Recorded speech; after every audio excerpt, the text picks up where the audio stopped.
कितना गर्ग है। आप देखिए ये आज दर्द छलक कर आंखों में सामने आया है। और ये बताने के लिए कब आप वापस आई यहाँ पे?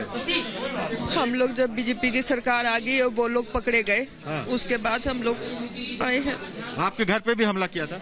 नहीं, घर पे हमला नहीं किया था। सरकार ने यहाँ पे पुलिस वाले तैनात कर दिए थे।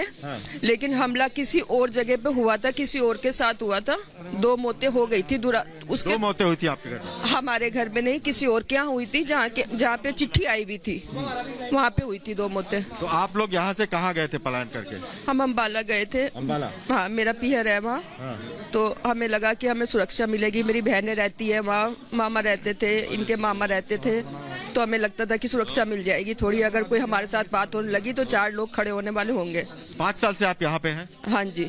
कोई अब उस तरह की बातें नहीं, बीजेपी की सरकार में हमें पूरी सुरक्षा मिल रही है। पूरा गुंडा राज यहाँ पे समाप्त हो चुका है। हिंदुओं को सब तरफ से शांति है। आपको खुश होना चाहिए। 5 साल में आप सुरक्षित रह रहे हैं। आपकी आंखों में आंसू आ गए? मेरी आंखों में आंसू इसलिए हैं कि मुझे लग रहा है आज एक पिता आ रहा है अपनी बेटी से पूछने के लिए कि बेटी क्या हुआ था।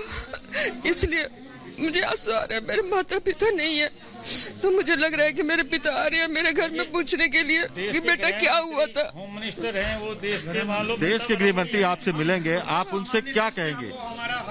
मैं उनको धन्यवाद करूंगी कि उन्होंने ऐसे यहाँ पे शासन में बिठाए हैं। योगी जी है, मैं उनका धन्यवाद करती हूँ कि वो दिन रात लगे रहते हैं कि गुंडा राज खत्म हो, बहनों को बेटियों को सुरक्षा मिले। मैं उनका धन्यवाद करती हूँ, हृदय से धन्यवाद करती हूँ। और मैं बहुत बड़ी फैन हूँ उनकी। आबादी वही है जो लोग पहले यहाँ रहते थे। अब क्या ऐसा माहौल बदला है कि अब कोई किसी को कोई इस तरह की धमकी नहीं देता? देखिए सर, सब कुछ जो भी होता है ना, वो सब मुझे लगता है कि सरकार के द्वारा ही होता है। सरकार बदली तो समय आप पुलिस के पास तो जाती होंगी शिकायत लेके? पुलिस के पास हम लोग गए थे। पुलिस के पास गए थे। पुलिस यहाँ पे लगी भी थी, लेकिन एक दहशत रहती थी, अगर कोई गोली मार जाता तो क्या मेरे बच्चे वापस आ जाते? ये बताइए आप।